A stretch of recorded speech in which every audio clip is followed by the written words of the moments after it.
बिस्मिल्लाहिर्रहमानिर्रहीम। अस्सलाम वालेकुम नादरीन, आप यूट्यूब चैनल देख रहे हैं। मैं इमरान खान। नादरीन, खबरें काफ़ी सारी हैं, लेकिन इसमें जो सबसे इम्पॉर्टेंट है, आज का दिन बहुत अहम है। आज पाकिस्तान तहरीक-ए-इंसाफ को कुछ बड़ी अहम जिम्मेदारियाँ हैं जो अदा करनी हैं। और उससे पहले कि मैं जिम्मेदारियों की तरफ जाऊँ, इमरान खान साहब का जो स्टेटमेंट है उससे आपको अंदाज़ा हो जाएगा कि जो बहुत सारे लोग कह रहे थे कि बातचीत चल रही है, कोई बात बन रही है। जो डॉक्टर्स अमेरिका से आए थे उन लोगों से भी मैंने रब्ता किया और मैंने उनसे पूछा, जनाब कि आपको दिया हुआ टाइम तो पूरा हो गया? तो उन्होंने साफ इनकार किया और बताया कि जनाब कोई डेवलपमेंट नहीं हुई और हमारे साथ जो वादे किए गए या जो बातचीत की गई उसके ऊपर किसी किस्म का अमल दरामद नहीं हुआ। यानी उन्हें जिस तरह बताया गया कि लोग जेलों से छूटने शुरू हो जाएंगे, यास्मीन राशिद साहिबा छूट जाएंगी, बाकी लोग छूट जाएंगे, वो सारा कुछ नहीं हुआ। बल्कि उन्हें जो इशारे मिलने थे वो भी उन्हें नहीं मिले और उनके साथ अब कोई रब्ता भी नहीं रखा गया। तो इसका मतलब ये है कि वो सिर्फ एक ट्रक की बत्ती थी जिसके पीछे लगाया गया था। या दूसरा एक रीज़न और भी हो सकता है कि इंडिया पाकिस्तान की लड़ाई में अवाम ने पाकिस्तान का साथ दिया, देना ही पाकिस्तान का साथ था, दूसरा ऑप्शन ही कोई नहीं था। तो उसको पाकिस्तान की एस्टेब्लिशमेंट ने ये समझ लिया कि शायद वो अवाम में मकबूल हो रहे हैं। ये गलतफहमी दूर करने के लिए बहुत सारे लोगों ने इस गलतफहमी को बढ़ावा भी दिया। सहाफ़ियों ने, दानिश्वरों ने कॉलम लिख लिख के बढ़ावा दिया। तो मैंने सर्वे भी करवाया मजबूरन इमरान खान और फील्ड मार्शल आसिम मुनीर साहब के बीच में कि इनमें से कौन ज़्यादा मकबूल है, तो वो अवामी राय आपके सामने आ गई। लेकिन उसके बावजूद ऐसा लगता है कि इस एक इंसिडेंट के बाद एस्टेब्लिशमेंट की सोच बदली और उन्होंने कहा दफ़ा करो, कोई डील वील नहीं करनी, कोई बात नहीं करनी, किसी किस्म का कोई मामला तय नहीं करना, तो हम खुद ही पाकिस्तान को जैसे तैसे हम चला लेंगे। बहरहाल पहले इमरान खान साहब का स्टेटमेंट आप सुन ले। उन्होंने कहा कि मैं सारी ज़िंदगी जेल की चक्की में गुजार लूँगा लेकिन फिरौनियत और यजीदियत के सामने नहीं झुकूंगा। ये एक जुमला जो है ना, ये नवाज शरीफ के पूरे ख़ानदान की नस्लों की सियासत के ऊपर भारी है। ये जुल्फ़िकार दी भुट्टो को आप निकाल दें, बेनज़ीर भुट्टो, भुट्टो ख़ानदान निकाल, जरदारी ख़ानदान की सारी नस्लों के ऊपर भारी है ये एक जुमला कि जनाब है। और ये जुमला बोला कहाँ से इमरान खान ने? जेल के अंदर से बैठ कर बोला। नवाज शरीफ, मरियम नवाज, बाकी सारे जेल के अंदर बैठ गए, इनके ट्विटर अकाउंट ही बंद हो जाते हैं, बात ही नहीं करते, जबान बंद हो जाती है, डीलों के चक्कर में लगे रहते हैं। फलाने जज नू बनाओ, फलाना वकील कर लो, फलाने ब्यूरोक्रेट से बात करो, फलाने ऑफिसर से बात करो, फलाने फौजी के घर पहुंच जाओ, फलाने के रिश्तेदार को ढूंढो। तो ये इन्हीं कामों में लग जाते हैं। लेकिन यहां आप देखें इमरान खान साहब, मैं सारी जिंदगी जेल की चक्की में गुजार लूंगा लेकिन फिरौनियत और यजीदियत के सामने नहीं झुकूंगा। ये इमरान खान है।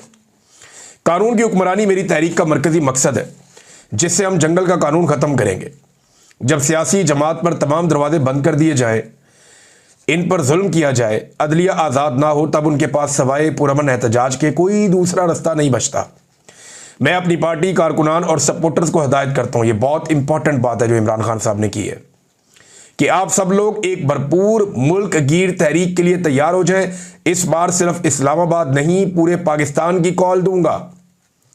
ये इमरान खान साहब की अब स्ट्रेटजी है, क्योंकि ये हुकूमत बहुत बुरी तरह एक्सपोज हुई है और हुकूमत जो है वो एक जोम में भी मुब्तला हो गई है कि पता नहीं इन्होंने अवाम को कंट्रोल कर लिया है। लेकिन अगर पूरे पाकिस्तान में सेम टाइम में एहतजाज होगा तो लॉ इन्फोर्समेंट को हर जगह पे मुतहर्रिक होना पड़ेगा और फिर उनकी कैपेसिटी पे, उनकी सलाहियत पे भी सवाल पैदा होगा। और अगर इमरान खान साहब कहते हैं जहां जिसका बस चले बस वो एहतजाज करता जाए और सड़कें बंद करो, एहतजाज को बढ़ाओ, हर तरफ पहिया जाम करो, और पहिया जाम तो होता रहता है पाकिस्तान में, जमात इस्लामी ने भी किया और लोग भी करते हैं, तो तहरीक इंसाफ कर लेगी तो क्या हो जाएगा। लेकिन असल पहिया जाम जिस दिन इस मुल्क में हुआ ना, तो सबके 14 तबक रोशन हो जाएंगे। तो इमरान खान साहब एक नई हिकमत अमली के साथ आ रहे हैं कि अब मैं सिर्फ इस्लामाबाद में नहीं, पूरे पाकिस्तान की कॉल दूंगा। तो ये जो पूरे पाकिस्तान की कॉल होगी ना, ये वर्कर्स के लिए होगी। लीडरशिप इमरान खान साहब की किस तरह की है अब आप अंदाजा कर लें खुद ही। यानी अपनी मर्जी से वो एहतजाज करते हैं, नहीं करते तो नहीं करते। खैबर पख्तूनख्वा से बाहर निकलने का नाम नहीं ले रहे, जिन्हें खैबर पख्तूनख्वा में ड्यूटी लगाई गई है। पंजाब के अंदर जो निकलता है उसे गिरफ्तार कर लिया जाता है। आलिया हमजा कुछ ना कुछ करके गाड़ी को घसीट रही है, कोशिश कर रही हैं। इमरान खान की बहनों को बार बार बेयारो मददगार छोड़ दिया जाता है। लेकिन चलें पहले इमरान खान का स्टेटमेंट पूरा करते हैं, फिर आपको बताता हूं कि अब एक चैलेंज जो आज के दिन में पाकिस्तान तहरीक इंसाफ के लिए बहुत बड़ा है वो क्या है। पार्टी के तमाम लोगों को पैगाम देना चाहता हूं कि आप में से कोई भी इलेक्टेबल नहीं है। आप सब नजरिए के जोर पर जीत कर आए हैं। मुझे सबके बारे में मालूम है कि कौन विकेट के दोनों अतराफ में खेल रहा है। वैसे खान साहब तो कह रहे हैं मुझे मालूम है, अली अमीन गंडापुर साहब इरशाद भट्टी साहब के प्रोग्राम में खुद ये एतराफ़ कर चुके हैं कि पाकिस्तान का फ़ायदा हो तो मैं विकेट के दोनों जानिब खेलूँ, ये कोई गलत बात नहीं है। ये अली अमीन गंडापुर साहब ने खुद एतराफ़ किया था। तो खान साहब ने वही बात की, उन्होंने कहा जी मुझे मालूम है कौन विकेट के दोनों तरफ खेल रहा है। जो पार्टी अहकामात पर अमल पैरा नहीं होगा, इसकी जमात में कोई जगह नहीं होगी। मुझे जब भी मौका मिला पार्टी इंतखाबात करवाऊंगा। पार्टी में इलेक्शन करवाना नागुज़ीर है ताकि वर्कर्स ऊपर आ सकें। 9 मई सिर्फ आधे घंटे का केस है। इसकी सीसीटीवी फुटेज चुराने वाले ही असल जिम्मेदार हैं। अगर वो समझते हैं कि पाकिस्तान तहरीक इंसाफ ने 9 मई किया था तो सीसीटीवी फुटेजेस सामने ले आए। पॉलीग्राफिक टेस्ट तो शहबाज शरीफ का होना चाहिए और उससे पूछा जाना चाहिए कि वो फॉर्म 47 से आया है या फॉर्म 45 से। ये पॉलीग्राफिक टेस्ट आजकल कह रहे हैं ना इमरान खान साहब को करवाएं। वैसे पाकिस्तान में बड़े लोग हैं, इनका पॉलीग्राफिक होना सारा दूध का दूध और पानी का पानी हो जाए। ये जो भी आगे कहता है ना कि हमारा सियासत से कोई किरदार नहीं है, हमारा सियासत से कोई ताल्लुक नहीं है, उसको उसी वक्त पॉलीग्राफिक करें, आपको पता चल जाएगा है या नहीं। ये जो भी आकर कहता है कि जनाब हम लिजिटिमेट गवर्नमेंट है, पॉलीग्राफिक टेस्ट करवाएं। आप कौमी असम्बली में पॉलीग्राफिक मशीन ले जाएं और टेस्ट करें तो आपके जितने लोग सीटों पे बैठे हुए हैं इस वक्त जो हुकूमती बेंचों पे हैं, उनमें से तकरीबन 70-80% फारग हो जाएंगे। वो सारे के सारे जीते ही नहीं इलेक्शन, हारा हुआ इलेक्शन उनको जिता दिया गया है। तो इमरान खान ने यह आइडिया दिया कि जनाब शहबाज शरीफ से पूछे ना फॉर्म 47 से आया या 45 से आया। मैं पाकिस्तान का साबिक वज़ीर आज़म हूँ जिसके लिए जेल में अलहदा कैटेगरी होती है, लेकिन मुझे जेल में आम कैदियों वाली सहूलियात भी नहीं दी गई। मुझे जेल के जिस सेल में 22 माह से कैद किया हुआ है वो एक चक्की है। इसी मुल्क में चोरों को वीवीआईपी सेल में रखा गया जो किसी स्वीट से कम नहीं थे। यहाँ जंगल का कानून है और एक कर्नल के कहने पर तमाम अदालती अहकामात हवा में उड़ा दिए जाते हैं। मेरे बच्चों से मेरी बात नहीं करवाई जाती, मेरी बहनों को मुझसे मिलने नहीं दिया जाता, मेरी किताबों से पता नहीं क्या मसला है कि 2.5 माह से मुझ तक कोई किताब नहीं पहुंचने दी गई। सिर्फ वही किताबें दी जाती हैं जो पहले से ही मैं पढ़ चुका हूं। मैं एक सियासी जमात का सरबराह हूं, लेकिन मेरी जमात के लोगों को मुझसे मिलने की इजाज़त नहीं दी जाती। जुनैद अकबर बड़े लंबे अरसे से नहीं मिल पाए, शाहिद खटक नहीं मिल पाए, सुहेल अफरीदी नहीं मिल पाए और बहुत सारे लोग हैं। ये तो खैबर पख्तूनख्वा के लोगों का बताया ना, पंजाब के बेशुमार लोग हैं इमरान खान साहब से मिलना चाहते हैं। अपोजिशन लीडर जो है पंजाब के, उनको भी नहीं मिलने दिया जाता। साहबजादा हामिद रजा साहब नहीं मिल पाए, अल्लामा राजा नासिर अब्बास साहब नहीं मिल पाए, महमूद अचकज़ई साहब नहीं मिल पाए और बहुत सारे लोग मिलना चाहते हैं। हालांकि इनके बाद अदालती अहकामात होते हैं फिर भी नहीं मिलने दिया जाता। सिर्फ मुझे अजियत देने के लिए मेरी अहलिया को सजाएं सुनाई गई। इससे ज़्यादा घटियापन क्या हो सकता है। एक हफ्ते में मेरी अहले खाना या वकला से सिर्फ 30 मिनट की मुलाकात करवाई जाती है। मेरी अहलिया पर सिर्फ सहूलतकारी का झूठा इल्ज़ाम था जो साबित भी नहीं हुआ। कल हाई कोर्ट के बाहर होने वाले एहतजाज में तमाम अपोजिशन अरकान लाजमी शिरकत करें। 26वीं तरमीम के बाद अदलिया बिल्कुल मफलूज और बेअसर हो चुकी है। इस्लामाबाद हाई कोर्ट का चीफ जस्टिस बारहा वादे करने के बावजूद भी हमारे केसेस नहीं लगा रहा। सुप्रीम कोर्ट ने मिलिट्री ट्रायल के हक में फैसला देकर अपने ही अदालती निज़ाम पर अदम एतमाद कर दिया है। भारत के जवाब में हमारी फोर्सेस खसूसन पाक फ़ज़ाइया ने ज़बरदस्त जवाब दिया है और पूरी कौम ने भी साथ दिया है। मैं जेल में कैद हूँ मगर यहाँ भी लोगों ने पाकिस्तान के जवाब पर खुशी मनाई। अडियाला जेल में कैद इमरान खान साहब ने सहाफ़ियों से, वकला से और सबसे गुफ्तगू की। ये जनाब उस गुफ्तगू का खुलासा है। अब एक खबर और है, ये इंपॉर्टेंट खबर है और बड़ी अफसोसनाक खबर भी है। ये इमरान खान साहब की अहलिया बुशरा बीबी की बहन है मरियम रियाज भट्टू। उन्होंने अपनी बहन के बारे में एक स्टेटमेंट दिया। उन्होंने कहा मुझे ये तो पता लग गया था कि बुशरा बीबी की तबीयत ख़राब हो गई है, लेकिन तफसीलात आज मिली हैं ट्रायल के बाद। बुशरा बीबी के सेल की बिजली पूरे 1 दिन और 1 रात बंद रखी गई और एक सीमेंट के सेल में इतनी गर्मी में बिजली के बगैर आप कैसे एक औरत को रख सकते हैं? आपको कोई शर्म हया है? इसलिए कहते हैं कि दुश्मन भी मिले तो ज़र्फ वाला। फिर आगे उन्होंने कुरान पाक की जो है वो एक हवाला भी दिया। और जब तकलीफ हद से बढ़ जाती है तो इंसान को रब उठा लेता है। बुशरा इमरान हो या खान साहब, जब तक इनकी ज़िंदगी है वो बर्दाश्त कर लेंगे, लेकिन इनके साथ ये सलूक इनके मुखालिफों के बारे में क्या बताता है? यानी अब ये कह रही है दिल से बदुआ भी देती हूँ, लेकिन ये बुशरा बीबी के साथ भी सलूक कोई अच्छा नहीं हो रहा जेल के अंदर। ये उनकी बहन ने बताया। इसके ऊपर पाकिस्तान तहरीक इंसाफ की क़यादत तो फ़िलहाल खामोश है, उन्होंने कोई रोला शोला नहीं डाला। लेकिन इमरान खान साहब ने भी हदायत की है और पार्टी ने भी हदायत की है कि तमाम लोग पहुँचें आज के दिन में हाई कोर्ट। तमाम अरकान असम्बली अपने साथियों को लेकर पहुँचें और हाई कोर्ट आकर एहतजाज करें और हाई कोर्ट से कहें कि वो इमरान खान साहब का मुकदमा सुने, क्योंकि फिर छुट्टियाँ शुरू हो रही हैं गर्मियों की 1 आधे दिन के बाद और जब गर्मियों की छुट्टियां शुरू हो जाएंगी तो जजेस के पास फिर ये जवाब होता है कि लंबा चलाएं फिर केसेस को, दिल करे चलाएं, दिल करे ना चलाएं। लंबा भी ले जा सकते हैं, ना भी सुने तो उनकी मर्जी है। लेकिन कई महीने से यानी जनवरी से इमरान खान साहब के वकील कोशिश कर रहे हैं और अब तक ये केस नहीं लगने दिया। अंदाज़ा करें किस तरह के चीफ जस्टिस कायम मकाम लाए गए हैं इस्लामाबाद हाई कोर्ट में। ये 26वीं तरमीम के नताइज है। 26वीं आईनी तरमीम के बाद अदालतों के दांत तोड़ दिए गए हैं। अदालतें वही करती हैं जो एस्टेब्लिशमेंट या निज़ाम चाहता है और उसी तरह हमें होता हुआ दिखाई भी दे रहा है।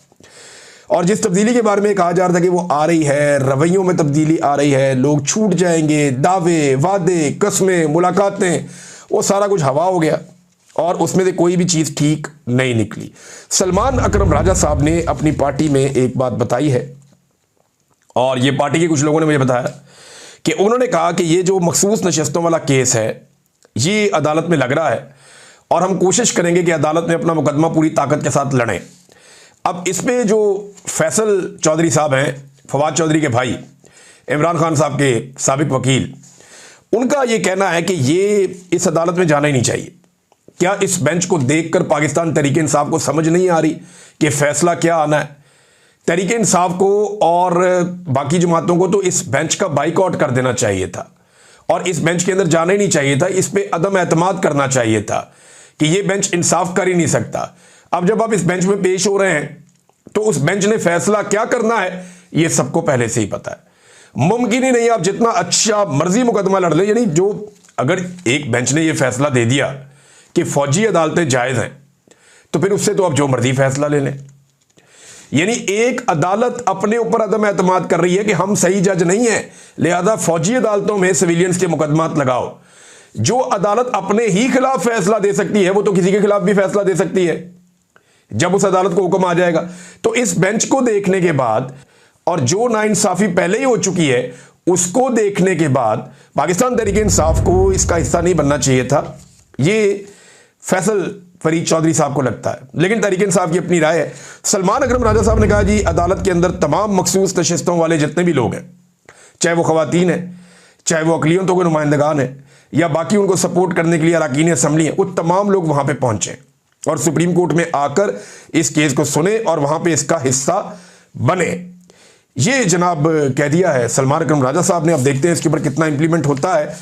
बहरहाल फैसल चौधरी साहब ने तो कहा जी इसका बाइकआउट करना चाहिए था, लेकिन बाइकआउट इसका हुआ नहीं। नाज़रीन एक और खबर ये है और ये खबर अमेरिका से है कि मैंने आपको बताया था ना कि जून में या जून के आखिर में, तो ये अब इसकी डेट भी आ गई है मेरे पास, आज ही के दिन में ये डेट अनाउंस भी हो जाएगी 24 जून को। अभी तक की जो इतला के मुताबिक है, अभी तक जो डेट सेट की गई है 24 जून को, ये जो कमेटी मैंने आपको कल बताया था, कमीशन जो इंसानी हकूक़ का कमीशन है अमेरिकी कांग्रेस में, ये कमीशन इस मामले को सुनेगा जो ट्रांसनेशनल रिप्रेशन के मामलात हैं पाकिस्तानियों के, कि जिन पाकिस्तानियों के ऊपर बहुत दबाव डाला जाता है, उनकी फैमिलीज़ को अगवा किया जाता है, उन्हें हरासा किया जाता है, पाकिस्तान के अंदर इंसानी हकूक़ की पामालियाँ की जाती हैं। तो ये सारे मामला जो है ये पाकिस्तान के अंदर जो कुछ भी हो रहा है वो वहाँ पे सुना जाएगा अमेरिका में। और इसकी अपडेट भी आ गई है। पाकिस्तान जो है, पाकिस्तान की गवर्नमेंट वो इसको रोकने की कोशिश करेगी।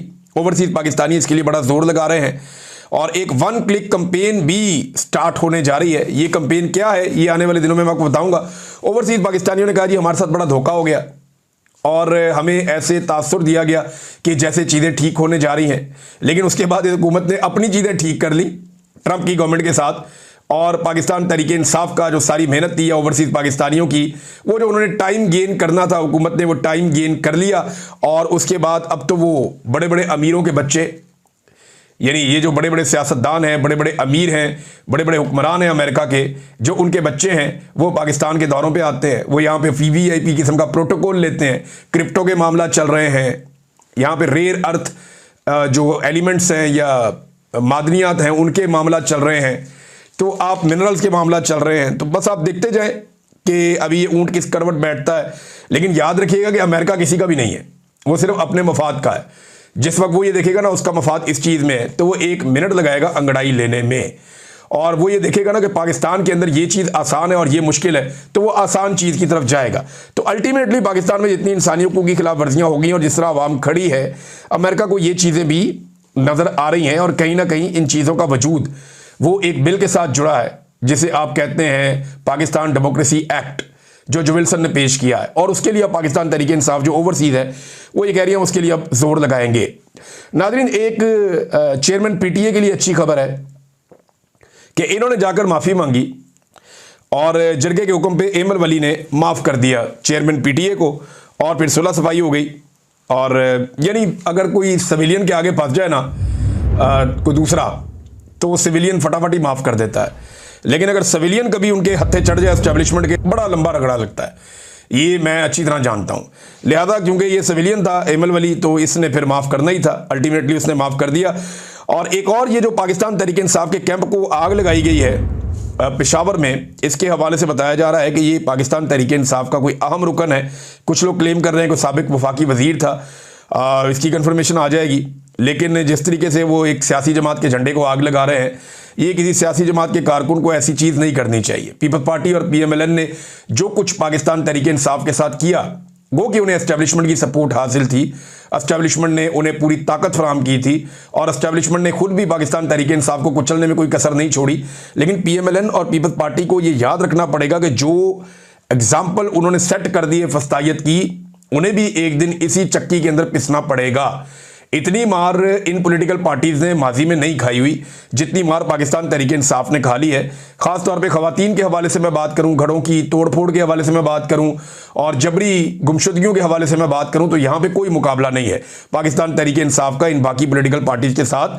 तो आने वाले वक्त में जब यही सारा कुछ इनके साथ होगा तो ये बहुत बिलबलाएंगे, बहुत चिल्लाएंगे।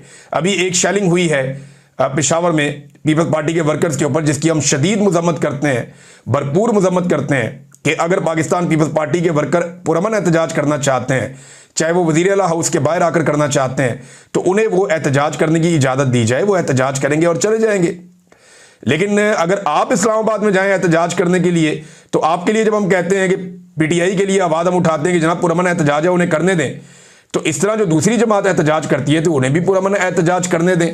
अब ये कह के लोग कहेंगे जनाब उनका मुतालबा ठीक है तो इनका मुतालबा गलत है, तो हर पॉलिटिकल पार्टी का अपनी नज़र में जो मुतालबा होता है वो ठीक ही होता है। वो करप्शन के हक में नहीं आ रहे थे, करप्शन के खिलाफ ही आ रहे थे। चाहे उन्हें कोई लाया, जो भी किया, जैसा भी हुआ, उन्हें उनका एहतजाज आप करने देते, जैसे आपका एहतजाज हम कहते हैं कि आपको करने दिया जाए। लेकिन ये आंसू गैस की शेलिंग जो अली अमीन गंडापुर साहब की पुलिस ने की है, वैसे तो पुलिस ने अब ओन कर लिया, तो इसलिए मैं कह रहा हूं कि पुलिस ने की है। इस पे गंडापुर साहब को पूछगछ करनी चाहिए, पूछना जरूर चाहिए कि ये हरकत क्यों की गई, किसके कहने पर की गई और इसकी ज़रूरत क्या थी। नाज़रीन, सिद्दीक जान साहब ने एक इंफॉर्मेशन शेयर की है।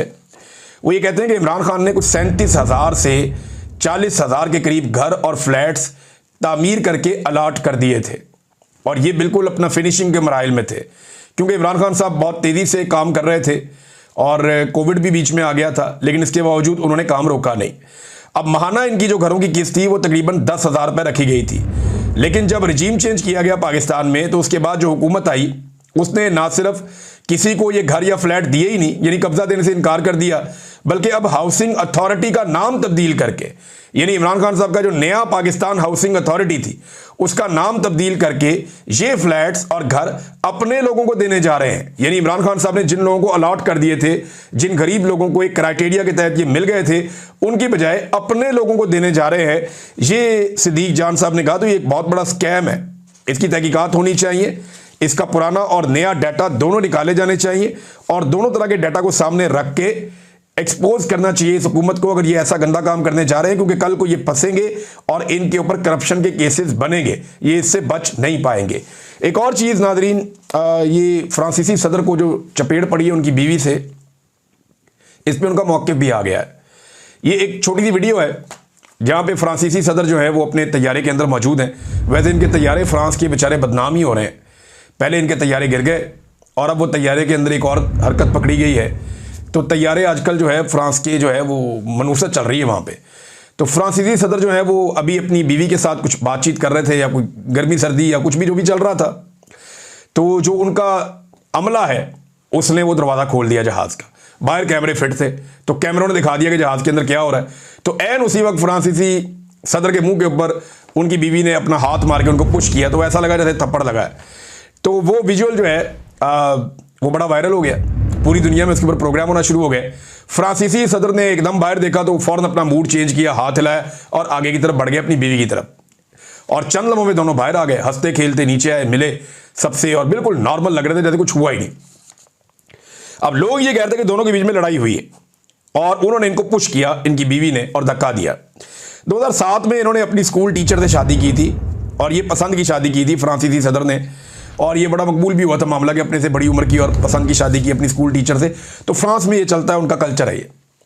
लेकिन जो ये थप्पड़ वाला मामला है, इस पर उनका रद्दमल आया। उन्होंने कहा नहीं नहीं, ये थप्पड़ नहीं मारा, हम मियाँ बीवी आपस में मजाक कर रहे थे और मजाक में जैसे उन्होंने पुश करते हैं वैसे उन्होंने मुझे किया, ये कोई थप्पड़ नहीं था। लेकिन हमें ये आइडिया नहीं था कि दरवाज़ा उस वक्त खुल गया, तो उसके बाद फिर, और ये कोई ऐसी बात नहीं, कोई झगड़ा नहीं है मेरा और मेरी बीवी का, ये फ्रांसीसी सदर ने कंफर्म किया। बहरहाल ये अभी छुपा तो नहीं रहेगा, कभी ना कभी ये मामला भी खुलेगा, लेकिन वो इतनी बड़ी बात नहीं है, मियाँ बीवी के अंदर चलता रहता है। अब तक के लिए इतना ही, अपना ख्याल रखिएगा, अपने इस चैनल का भी। अल्लाह हाफिज़।